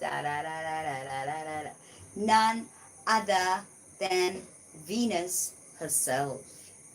Okay, beautiful, profound. Okay, now so Gimel is related to Gemul. Okay, and Gemul means justified repayment. Okay, justified repayment. Very interesting, repayment. You can journal a lot about that. Now, the sound of Gimel is located at the level of the throat. Again, hello, who rules the throat? Taurus, Venus. So, Gimel is located at the level of the throat in the Kabbalistic tree of life. Okay, now I'm done with my detailed astrological sorry expose, but I'm not going to go before I tell you the Gayatri mantra of Shukra and the Bij mantra. Oh no, I'm not done yet, because the tarot of this decan, Libra decan 3, is da-na-na-na, 4 of Swords, convalescence, rest. 4 is a foundation, stability. But this is definitely a time of recuperation, time to take rest. This is a card of Decan 3 of Libra. This is, of course, the Empress. It's the cards from Thoth Tarot and Giant Rider Whitesmith deck. So this is Venus as well as Spika. You see that, whether you look at different Hellenistic astrologers have said Spika is the nature of so and so, but Venus is a commonality. Everybody has stood by the fact that Spika portends the energies of Venus. So it's a very, very important card to have on your altar that day, and to truly understand the significations of Venus. Okay, now let's understand the Gayatri. Each planet has a Gayatri mantra, and each planet has a Bij mantra. So by chanting the Bij, it's very powerful, especially on a lumination like this, or especially if you have uh, many planets in Libra, many planets in Taurus, if Venus is conjunct your rising, if Venus is conjunct your Rahu, if Venus is conjunct that Saturn in the first. It's very powerful. These mantras, these seed sounds, they create a vibratory field around you. And that actually works on your Merkaba. Okay? So Om Ashwadhwajaya Vidmahe Dhanurhastaya Dhimahi Tanno Shukra Prachodayat. Om Ashwadhwajaya Vidmahe Dhanurhastaya Dhimahi Tanno Shukra Prachodayat. This is the Gayatri invocation of Venus, and her Bij is Om Drang Dream Drong Sa Shukraya Namaha. So again, take a rosary bead like this. You can use, like I said, you can use aventurine, you can use, amethyst. Venus loves amethyst. I would suggest, if you have divorce or any kind of, relationship issues or financial, then go for green aventurine. If it's a relationship based, go for rose quartz. If it's spiritual work like I do, I go for clear quartz. Get a very nice quality clear quartz, and then bam, you're done. Okay, so let's do 11 chants of Om Drang Dream Drong Sa Shukraya Namaha. Swaha is when you're doing Havan. Very soon I will start little Havans, which I do anyway for my clients. But I will start more public Havans for people, so they can, see, they can, be a part of the Havans. They can, get work done. So let's start the chant. The Gayatri, I will write out the Gayatri invocation and everything, but if you have any questions, please email me. Right? So Om Drang Dream Drong Sah Shukraya Namaha. Om Drang Dream Drong Sah Shukraya Namaha. Om Drang Dream Drong Sah Shukraya Namaha. Om Drang Dream Drong Sah Shukraya Namaha. Om Drang Dream Drong Sah Shukraya Namaha. Om Drang Dream Drong Sah Shukraya Namaha. Om Drang Dream Drong Sa Shukraya Namaha. Om Drang Dream Drong Sa Shukraya Namaha. Om Drang Dream Drong Sa Shukraya Namaha. Om Drang Dream Drong Sa Shukraya Namaha. Om Drang Dream Drong Sa Shukraya Namaha. Okay, so this is how you've got to chant. The 3 types of chanting. Chanting aloud, what I do. There's chanting in whispers, and there's chanting in the mind. So you can do this, and the mantra for Saturn is also very powerful during this time, exaltation. Om Prang Pring Prong Sa Shanisharaya Namaha. So it's Om Drang Dring Drong Sa Shukraya Namaha. Om Prang Pring Prong Sa Shanisharaya Namaha. So 108 times. If you're doing this, it's very beneficial. For this lunation. I cannot stress the importance of mantric invocation in any form of magical work to prepare yourself is very powerful. At the beginning of this video, I give you the Moola Mantra. We're back again. For the sign of Libra, Om Hreem Kleem Shreem. So let's do 11 chants of that. Om Hreem Kleem Shreem. Om Hreem Kleem Shreem. Om Hreem Kleem Shreem. Om Hreem Kleem Shreem. Om Hreem Kleem Shreem. Om Hreem Kleem Shreem. Om Hreem Kleem Shreem. Om Hreem Kleem Shreem. Om Hreem Kleem Shreem. Om Hreem Kleem Shreem. Om Hreem Kleem Shreem. That was 11 times I chanted. So you can start off, if 108 times becomes too much for you, you can start off by 11 times, 11 times, 11 times. You do 11 times the Moon Mantra of Libra. You do 11 times invocation of Venus with that Om Drang Dring Drong Sa Shukraya Namaha. And you do 11 chants of Saturn. Om Prang Pring Prong Sa Shanisharaya Namaha. Okay, remember the beach. Feel the beach in your body. Feel the beach in your heart. Feel the beach in your kidneys. Especially people who are afflicted with kidney ailments. Infertile people. If you want kids, you don't need IVF if you know how to do spiritual practices.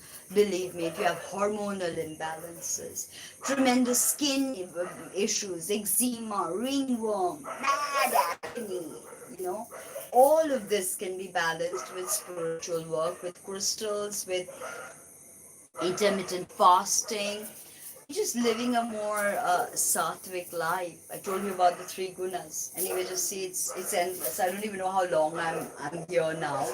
It says 35 minutes. I'm sure it's not 35 minutes, and I hope I have not lost my last video. So before I move on, I just want to say that the main aspect to look for is that the new moon is sun and moon together, opposite Mars and Aries. Mars, I've spoken 100 times about Mangal. Mars is our action principle. Mars is nocturnal, does well night charts, way better than day charts. And Aries is the goddess of discordia. Okay, Aries is the part of our psyche that gets provoked when we are not invited. So, there's a lot of subconscious matter that is going to surface with this, okay, and we cannot ignore it. Now, let's get to the tarot reading for each of the signs, which will be pretty interesting. Let's mix all the cards. Thankfully, this time I took up the Empress card and the Four of card of the Decan, card of Spika, and Libra and Venus. Okay, so it's powerful. You already have a card of Libra, of course, but Justice. Well, I mean, Empress. I mean, how much Venus can you get? So let's get straight to the tarot reading. So we're going to start with Aries, not Eris.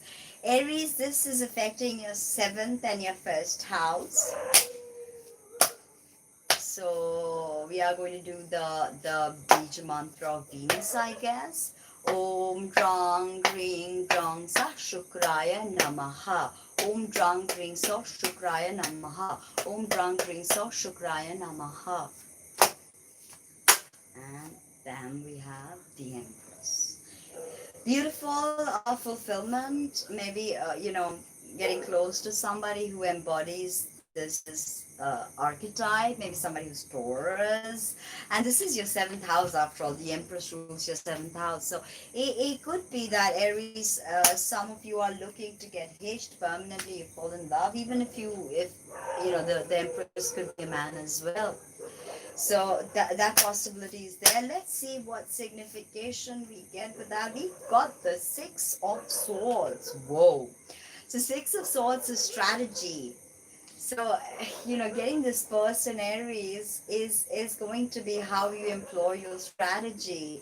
Now, six is very interesting because your ruler Mars takes planetary joy in the sixth house. So the sixth house is work and health. So you can meet this Empress archetype in the work scenario, or maybe you're ill and somehow you come across this person and you exchange notes, and it's just something wondrous happens and it's just wow. For those of you not looking at romance, this could very well be a brilliant opportunity at work for promotion, for really displaying your talent and really having everybody accept it and understand it.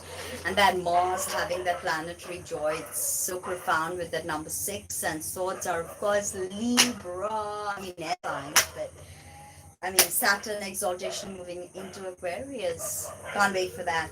Okay, so Taurus, this is a problematic scenario, 6th and 12th house.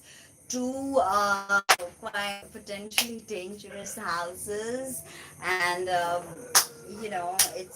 not angular houses, but they are quite hated houses. So let's see what can we expect. And this six houses, house of health, uh, pets, everyday work, everyday habits. 12th house is the house of self-sabotage. Here Saturn finds planetary joy. Interesting. But 12th house, ancestors, it's spirituality, incarceration, being sick, dying, enemies. So there's a lot of, and dying doesn't have to be, death of the physical body. It's just a shift over into consciousness, a different type of consciousness. So maybe you literally end a particular way of thinking and you move into another way of thinking. Very possible. Now, Ace of Wands, very, very profound. This is a lunation which is going to be ruled by your ruler. So this is profound, although that Libra is your sixth house of health, so Venus literally rules your sixth house. That's why sometimes for Taurus rising people, this thyroid problem can be like tremendous, or sexual infertility, and Libra is barren though, and Taurus is very fertile.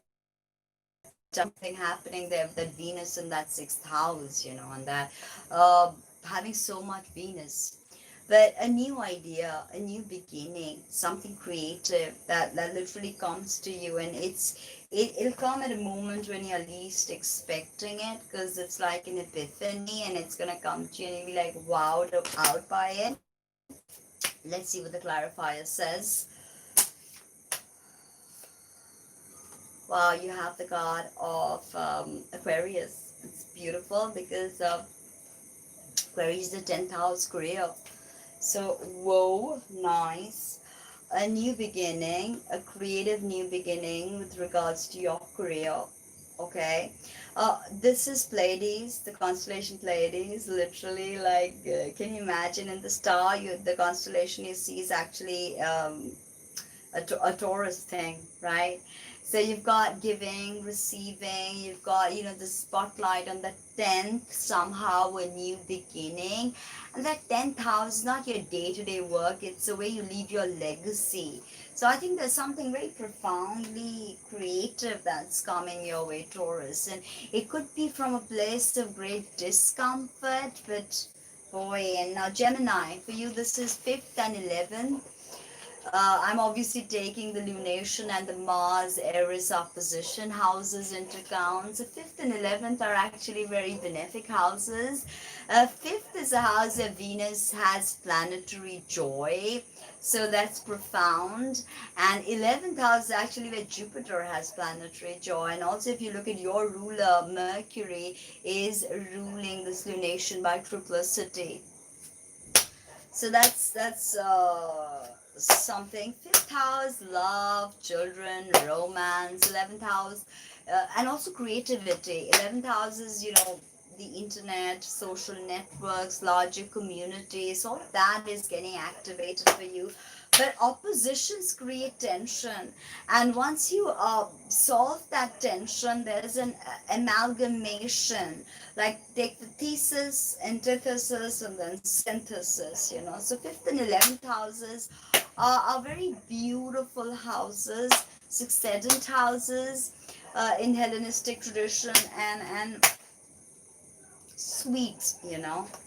So 9 of Swords, a very painful situation is happening, was happening, or is happening, Gemini.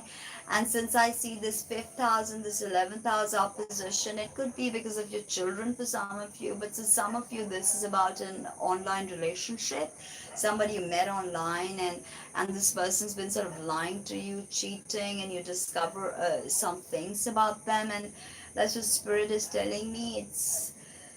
It feels like it's never gonna end, and I get that. And the 5th house, I mean, I get that, but okay, so we've got the 7 of Swords, futility. Honestly, 7 of Swords, interesting. Crowley calls it futility. It takes me back to Christopher Warnock saying that dog eating his own tail is futility. Nothing is futile, believe me. Everything has a reason, everything has a place, everything has its own energy. So all I'm saying is 7 is very, very eccentric number as well, because if you really look at 6 is the goddess number. You see 6 is literally a pregnant woman, and 7, something eccentric happens. There's a proclivity towards spiritual awareness with the 7. Believe me, with the 7 there's a proclivity towards spiritual awareness. Okay, swords, both swords. So Gemini, air, heavy air. Okay, heavy communication. Maybe communication online brings you some kind of difficulty. But for a lot of you, it's a lover online, or some man or woman you've met online, and just things unfolding. Okay, just things that you discover about them. Cancer, this is targeting your 4th and 10th, new moons in your 4th, and of course the Mars Aries opposition is in 4th and 10th. 4th is at the bottom of your natal chart. It holds a diagonal wheel upright, so it's the crux, the foundation, and that's interesting because it's a place when we seek comfort. Okay, so that is definitely something we're going to seek, and the opposition is with your 10th house. So there's always going to be this you being pulled out, you being sort of having to go out of your way, maybe even estrange your family members to do something to leave your legacy. Maybe something that really is something you want to do and you're not being supported by family. Okay, Cancer. Problems between maybe the way, some of you are here pregnancy from Spirit, and then, unable to really work out the logistics, how you will get to activating that 10th house. Cancer, we've got the Queen of Cups. Beautiful, plush, I think this could be a sort of a mentor healer type of a person. But I know for some of you Cancerians, this is a role, and I have a client who's an actress actually, and she was just talking to me today and saying that, you know, what's going to come out when you read for Cancer. So I was like, let's see. Wow, you've got the Queen of Cups, profound, empathy, compassion, healing. And the tradition for some of you actors out there, this card popping up means, yes, you're going to get that work, you're going to get that film or that serial or that whatever you, the daily or whatever it is that you set your heart out, but there's going to be some problems that will come that you have to solve, okay? With regards to your clarifier, oh wow, we've got the Six of Cups, which is actually a very profound card because it connects you to childhood. It's very, very pleasurable, and that's why I guess Crowley calls it pleasure. And for Cancer, both cards that I pick happens to be water. Is this some kind of mojo? I don't know. It's not. It's the real, believe me. I can't see what cards I'm choosing. My eyes are closed. Cancer, yeah, beautiful, a lot of pleasure. And if this is a love person, then yeah, it's somebody who's sensitive. Uh, Pisces maybe, and then you have a lot of bonding and a lot of, like, you know, awesome stuff going on. And maybe work together, you know, work towards manifesting a legacy together. Who knows? Now for Leo, this is third and ninth houses. Now remember that these are cadent houses. So planets and cadent houses always need to work very hard. So, you know, they get tired. Planets in the cadent house. So Leo, it could feel, you know, surreptitiously tiring to some of you. So third, siblings, local neighborhoods, um, you know, learning something, vocational training. Ninth, if third is the local area, ninth is the big bad world, you know, foreign people, foreigners, publishing, long distance travel. Third house is short distance travel. So there's this you know, polarity, tension. Oppositions bring tension that need to be resolved. So third and ninth, maybe a sibling fighting with you over you going to settle in another country, or just you unable to literally fly to a particular place to talk about a meeting which will decide whether you'll get your work published or not. A lot of you know, just unstable, tiring energy. Powerful, the Hierophant. Now for you, this is your 10th house, Leo, Taurus, of course, ruled by Venus.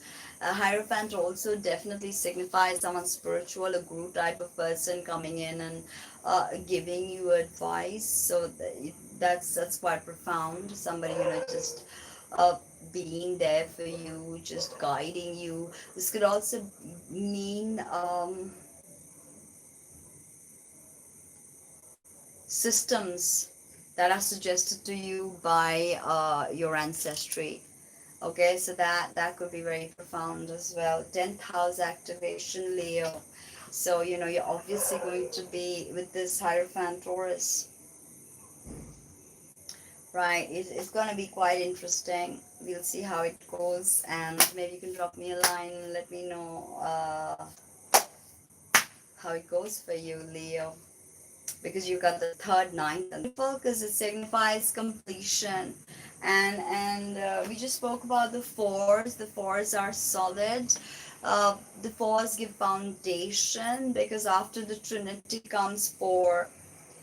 You know, so it's a very profound combination of, you know, really spiritual awareness, spiritual awakening, and activating that 10th house, which is your social recognition, not just some work you do, but honestly, this is about the legacy you will leave behind, you know. And with this four of wands, again, fire for you, Leo, nothing less. Very interesting. major arcana with the Four of Wands, a completion. I love Four of Wands, by the way. Could mean a holiday as well, a holiday that you go to and you bond really well with someone, or you just buy new property. That could also be there, because sometimes the Hierophant does pop up if you're looking at, putting your roots down, or maybe some kind of ancestral property that you're looking at re-procuring, or maybe shifting to a particular place, because remember that ninth house is about shifting as well. So there's a lot of profound awakening for you right now, Leo. Now, Virgo, second and eighth polarity. Second house is the house of income. It's all your resources, right? So eighth house is other people's resources. And as I said, there's an opposition going on. So oppositions can only be, it creates a polarization. And that polarization can be balanced by a sort of synthesis. I will say it again: thesis, antithesis, synthesis, the Hegelian dialect. Okay, so you have a problem, you offer a solution which actually is the anti-problem, and then you resolve it. So that's very possible. Okay, second, money. I see a lot of financial upheaval, but maybe some sort of help coming to Virgos from other people, maybe investments, maybe some grants you've applied to, and you just get that get accepted into something. Okay, now we've got the Seven of Wands for you, Virgo. So there's this, somebody's trying to attack you for sure, and you need to put your pieces in order, which I think you have, because you're very methodical, very analytic. Again, sevens are an aberration. So they, six is the number of the goddess, and seven is almost a call to spiritual awakening. And the seventh sign is Libra, where we have this lunation. So there's going to be a sense of you being attacked. It could be psychological, like you feel like you're being attacked, and it is not that way, but whatever it is. Okay, so we've got the Ten of Swords, which is ruin. So in a sense, you could be feeling very ruined about this whole thing, this confrontation that is coming to you, Virgo. And this looks like two difficult cards, I know, but the Ten of Swords always reminds me of a completion. The Nine of Swords, Ten of Swords are iffy cards of the tarot. But the Tens always have the harbinger of hope in them, that the worst is over and something new is going to start. You may have to stand your ground, you may have to fight for what you believe in, but ultimately I think you are manifesting a new cycle, and that could be very profound. Now for Libra, this is your first and seventh axis. First is, literally the helm of your natal chart. This is where Mercury has planetary joy. And we see that, of course, Mercury is a ruler by triplicity. If you go to the Gemini triplicity, so we've got the first house, which is, the first house is how you're plugged into the matrix. It's the most you part of the natal chart. Okay, so the rising sign. So here, of course, I usually do this with the rising sign. So if you're Libra rising, and this Mars and Aries and the Chiron being in that seventh house, I mean, it could be quite a challenge with regards to, many Librans out there experiencing a lot of change in the way you see love and see relationships. Okay, maybe you have to let go of something that has become toxic. So whatever it is, it's going to come to you, but only if you allow it. This is the card of Scorpio, which is your second house of income. Somehow there is an end that needs to be realized, an end that needs to be embraced, an end that needs, to be culminated, but you're not allowing it, so to say, you're not allowing the cycle to conclude, and you're holding on to past grievances. and that is not going to hold you in good faith. So you've got the Three of Swords, which is sorrow. You know, the classic Three of Swords in the Rider-Waite-Smith deck, where you have that heart and you have the three swords plunged into it. So with these two cards, Death in reverse and Three of Swords, I see that this could be a relationship problem, maybe a divorce, maybe a splitting of resources wherein everything is just going helter-skelter and you don't know what to do. It could also be that there's a third person, a third wheel that has attached itself to your situation, and that could be causing this Three of Swords kind of vibration, whereby you feel extremely vulnerable. Libra, new moon in Libra, a time of great vulnerability. Believe me, a time of great soul digging, no essential dignity. Remember that moon, the emotions have no essential dignity in the sign of Libra. So this is tumultuous, to say the least, right? My love to you, Libra. Chant the mantra that I've told you about. It's very easy. Om Hreem Kleem Shreem, and also Om Drang Dream Drong Sa Shukraya Namaha. Okay, so do that, and I think you will be protected. Okay, use fumigation. You don't have cats or dogs, you cannot groom them and take them for out and put it in myrrh or wormwood, or you can't do mandrake magic. It's okay, just do what you can. Even sage would do. Okay, Scorpio, again, this is the 12th and the 6th house. Libra is 12th house, so dreams, incarceration, isolation, self-sabotage. 12th house, self-sabotage, and the 6th house is the house of health, house of pets. So this is this huge tension that's going on, and you feel, I think your health will be directly targeted, Scorpio. Something in the vicinity of, look at Venus significations, especially circulation problems could also happen. IBS, if you have IBS, it can be exacerbated. If you have any kind of problems with your genitalia or with your reproductive organs, with your thyroid. Thyroid can go haywire right now. Hormonal imbalances can occur for Scorpios. Health is something you need to pay huge attention to, from right now. As I tell you this, Scorpio, take care of your health. Okay, nothing matters more than your health. Okay, whoever said health is wealth was 100% correct, right?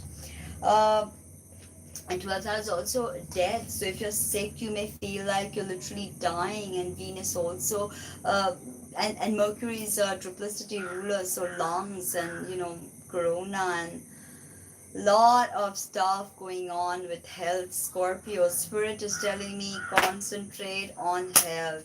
Now let's see what messages I have for you today.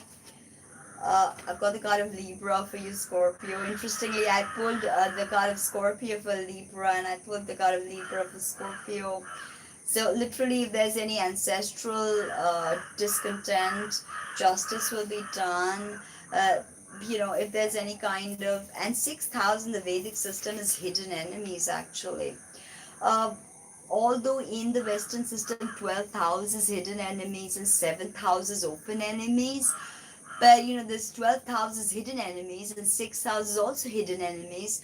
So, it could mean that there would be attacks there as well, but there's some kind of justice figure, a lawyer or a bureaucrat or maybe even a politician who can maybe help you get justice. Okay, and again, remember, because this is the 12th house activation, it's very important to take time out to be reclusive this time, to take care of your health. Take care of the health of your pets if you have any. You've got the Ace of Swords in reverse, so this means that there's going to be disinformation with regards to this whole justice thing that you're seeking, or both swords you see. So air, intellectual ideas, maybe even the way you, if you have a court case and the lawyer that you have maybe does not have the correct procedural understanding to handle your case. Okay, this could literally be the sword cuts away at ignorance. This could also be you not looking at what is right in front of you, and being ignorant about something, not being able to concentrate. Okay, now we move on to who did we do just now? I think we just completed Scorpio, right? Yes. Now we've got Sag, and Sag, we've got the 11th and the 5th polarity. So, again, these are benefic houses, not dangerous houses, Sag. So you're going to be, okay when it comes to uh, major upheavals like health and all. But 5th house, children, creativity, 11th house, larger networks. So there's some dichotomy happening there. There's some conflict. There's some sort of, problem that's happening there. So that is something that, you have to resolve. You have to come to a resolution. Because once you resolve it, I think it's going to be really profound. Your ruler Jupiter is also ready to get out of a position of detriment into this beautiful sign of Aquarius. And this is going to be so profound because Saturn and Jupiter are going to meet in the air triplicity now for the next 260 odd years. So it's stunning now. Sag 11th and 5th. So let's see what the tarot has to tell you. It could be about your kids, their higher education, them really wanting to be a part of something, or maybe you have a creative business and you want to take it online. So you've got to really look at all the logistics. You can never look at all the logistics, but try. So 4 of Wands in reverse. So as I said, the third tarot calls this pleasure. So the archetype is reversed here. So there could be a lack of pleasure happening somewhere. Remember that 5th house is known as the house of pleasure. 5th house is where Venus has planetary joy, and 11th house is where Jupiter has planetary joy. So the archetype being reversed, you buy a new home, it may not be what you expect. If you travel to a place with a person who's new, it may not be what you expect. If you're really looking at, being serious with someone, it may not be what you expect. So let's see the clarifier.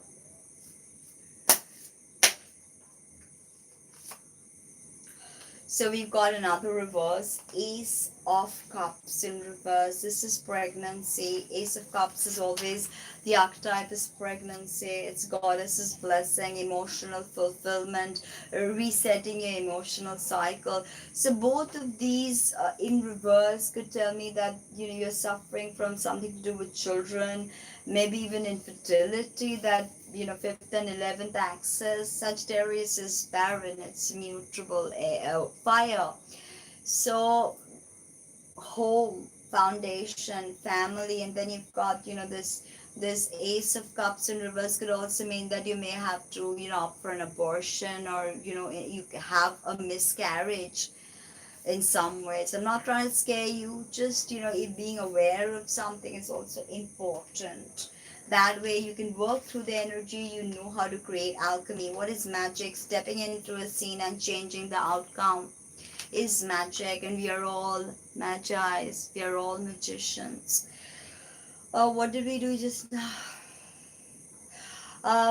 Sag, I think. Now we go to Cap. You've got your 10th and 4th house polarities at play. So 10th house is career, the legacy, social recognition. 4th house, family foundation. So there's obviously a discrepancy there. Maybe what you're trying to create is not being supported by your family. Maybe you need some finances and you wanted to get some help and you're not getting it. It could mean there is some sort of disturbances with your family and your work life, okay, and it's not a happy place to be, obviously. So we've got the Seven of Cups in reverse, and this is actually good because this archetype is about really being futile. Too many options, and you spoil every single option. You do not make sense of any of it, or you do not utilize any opportunity. This in reverse tells me that the opportunities are going to stop plaguing you, or they're going to fade away, so you can then focus and narrow your broad Jupiterian understanding. You need to narrow it down. You're a sign. You're not Sag, is it? This is not Sag. Sorry, it's did I just do Cap? It's Cap 10th and 4th. Sorry, it's Cap. So Cappies, this is good because you had too many options, and it's going to finally options are going to fade away, so you can concentrate. And of course, this lunation is happening in a place which is the exaltation of Saturn, your ruler, and Saturn is ready to move out of your sign, Cap. So I think all the dreams, the illusions, the delusions are going to fade away with regards to, if you were having an affair, because the fourth house is in play, Cap. So, that's all that is going to go. And I think you're going to be more committed to your family when you come back from this, because I definitely see a lot of changes in the sign of Capricorn over this whole Saturn period, and it's changed you profoundly, especially if Saturn was on your first house for the last 2.5 years. So we've got the Princess of Cups in reverse again. You're having a lot of reverse cards suddenly. So the Princess of Cups is about, again, emotional new beginnings when it comes to emotions. So you not chasing after everything, really concentrating on one thing. And Capricorns are not known to be really, flamboyant Casanovas, but they're very sensual because they can be very tactile. A lot of people don't understand that, but Capricorn, there could be a fall into matter because you're so busy trying to master everything that you cannot break out of the five senses. That's when you become a Pashu. Princess of Cups, if this is literally a person that you like and you want to approach, I think that there could be some problems initially, but all of that is going to fade away as Saturn moves out of that 29 degrees and moves and meets that Jupiter. I think it's going to be profoundly powerful for you, Caps. Aquarius, this is again activating your 9 and 3. 9, your long distance traveling, uh, higher education, publishing, foreign people. The third house is local neighborhoods, vocational learning, siblings, and all of that. So this is interesting. Ninth house is, by the way, where the sun has planetary joy. So the sun is going to be in your ninth house, bringing you some joy, and that's going to be beautiful, Aquarius, because we know that the sun itself is in fall in Aquarius, right? I mean, in detriment, definitely, because it rules Leo. So having that ninth and third activation is powerful. Maybe your siblings are just upset about you going to some place, and look, with Two of Cups. So for Aquarians, it can be a time of profound healing.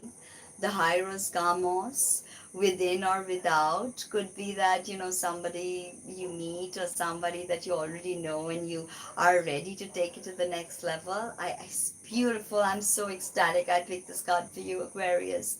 People think you don't have emotions and you're not emotionally the EQ, emotional quotient, is not that high. Bam, the dogs don't agree. They're like, no, that's untrue. So we've got the Caduceus of Mercury. We've got the Lion, which is your polarity Leo, your seventh house. And we've got a relationship on equal footing. So much love to you, Aquarius. May you get what you seek. especially in terms of love. I know it's important for Aquarius to find love. People may not think that. And we've got the High Priestess, Major Arcana, not reversed. So this tells me that you're definitely up to meeting someone who's mystical, spiritual, man or woman, whatever you are, whatever your orientation is. You're ready to meet that person who would take you into a deep spiritual awakening. It could be uncomfortable, it could be full of problems and whatnot, but this is possibly the best cards I've chosen.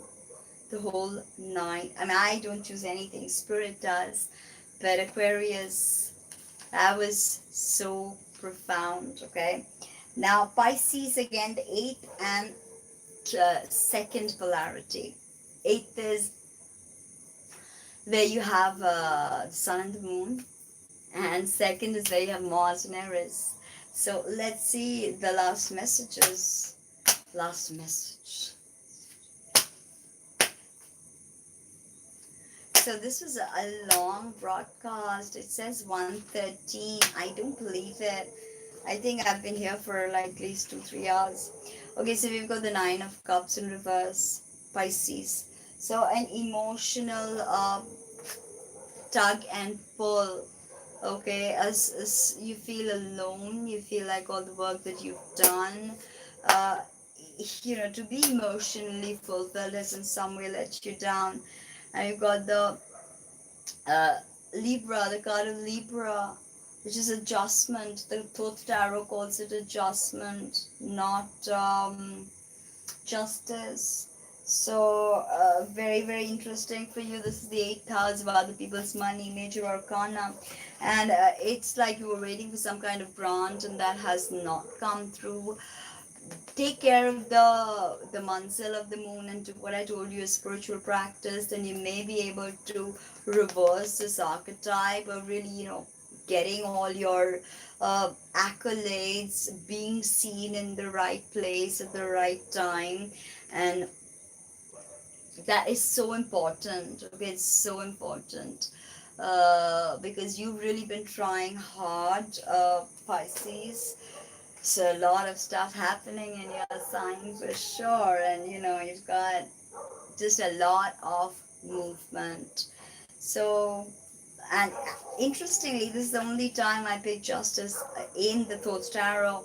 The other time I did pick justice for someone, I don't know who it was, but I picked it in the Rider-Waite-Smith deck and not this one, the Thoth Tarot. So I'm going to go now because it's been, I don't know, infinitely long since I'm talking. But please do not neglect the spiritual practices. I will be doing a small Havan, as if you're interested in some way to participate or to help out in any way, donate in any way, book your own readings for more clarity, and not just to know that will I get a job or will I get that woman, but to truly connect to the cosmos out there, to truly find love, find peace, and not just find the path yourself, but to make sure that every single person is helped, every single person is loved. Animals, plants, all of sentient and non-sentient life, including AI. No hate, no violence, no war, peace. And John Lennon was absolutely correct when he said, when he sang Imagine. So, I mean, what can we imagine together? Can we imagine a world of love? Because remember when I said that the thing with Libra is, can you think with your heart? And if you can think with your heart, then your heart, you're immediately operating from a heart-centric space, and that's difficult because the heart is the sun, and the sun is in fall in Libra. So it's like the sun's exalted in Aries. So it's a pretty complicated situation for the process of individuation to take place. Think with the heart and feel in the head. So can we feel in the head? Because if the head can be a place of cogitation, uh, cogito ergo sum, right? Said Descartes. I think, therefore I am. A lot of the air signs tend to be like that. But can you for 1 second step away? Can you feel in your thoughts? Can you feel in your thoughts? Okay, and can you think with the heart? It's not easy, it's complicated, yet when you do it, you realize, shit, it's the easiest thing going. How did that happen? I didn't know that could happen, but it did. So I will take my leave from you. I was going to make a whole bunch of other videos, but now my mouth is about to fall off. So I'm just going to take your leave now and send you love. And hopefully you like this, liked what I did for you. And see you soon. Bye.